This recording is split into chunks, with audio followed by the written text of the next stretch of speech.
السلام علیکم۔ ویسے تو اس موضوع پہ میں آپ سے پہلے بھی بات کر چکی ہوں، اور وہ ہے اسلامک اسکول یا پبلک اسکول۔ کینیڈا میں یا نارتھ امریکہ میں یا ایون یورپ میں آنے کے بعد ایک بہت بڑا سوالیہ نشانی ہوتا ہے کہ اسکول کون سا جو ہے بچوں کے اسکول میں ڈالا جائے۔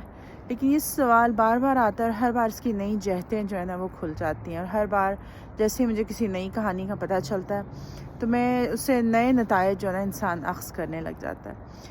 After listening to all the stories, اتنے پیرنٹس سے میں ملتی ہوں، اتنے اسٹوڈنٹس کو دیکھتی ہوں، کئی اسٹوڈنٹس جن کو میں نے پڑھایا وہ اب ٹین ایج میں جا چکے ہیں، تو جو چیز میری سمجھ میں آئی ہے وہ یہی ہے، very simple, it doesn't matter کہ آپ بچے کو اسلامک اسکول میں ڈالیں یا آپ پبلک اسکول میں ڈالیں۔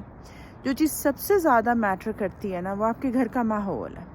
And let me rephrase myself. It does matter in elementary years کہ جب آپ کے بچے چھوٹی کلاسوں میں ہیں نا، اور اگر آپ ان کو اسلامک اسکول میں ڈالتے ہیں تو ان کی ایک سالڈ فاؤنڈیشن بن جاتی ہے۔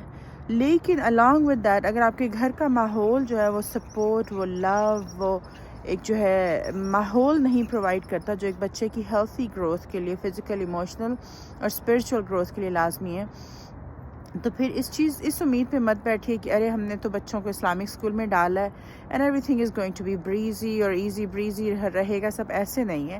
جب تک آپ گھر کا ماحول نہیں دیں گے، چاہے اسلامک اسکول ہو چاہے پبلک اسکول ہو، بہت زیادہ چانسز ہیں کہ بچے جو نا لائن سے تھوڑا ہٹ جائیں گے۔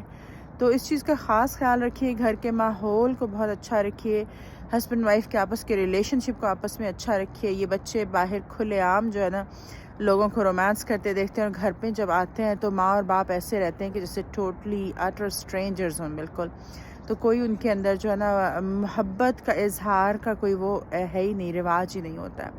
And there is no humour, there is no jokes. گھر کے اندر آپ چھوٹے چھوٹے جوکس جو ہے وہ سوچ کے رکھیے، اور بچوں کے ساتھ وہ جوکس کریے، کھیلیے، مل کے ایکٹیویٹیز میں رہیے۔ آپ کی ان کی کمیونیکیشن یہ نہ ہو صرف کہ بیٹا نماز پڑھ لیا، بیٹا اٹھو نماز پڑھ لو، بیٹا اٹھ جاؤ، جسٹ آرڈر، کمانڈ اور اینڈ ایکسیپٹنس اور اوبیڈینس، اس طرح کا ریلیشن شپ نہ ہو۔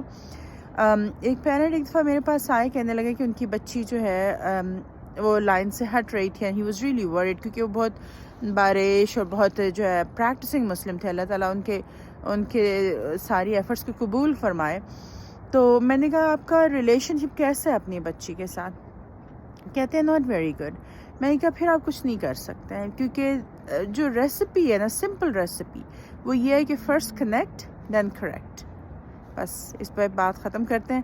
اپنا اور اپنے پیاروں کا خیال رکھیے۔ اللہ تعالیٰ ہماری آنے والی نسلوں کو کامیاب و کامران کرے، اور جو ہے ہمیں سرخرو کرے، آمین۔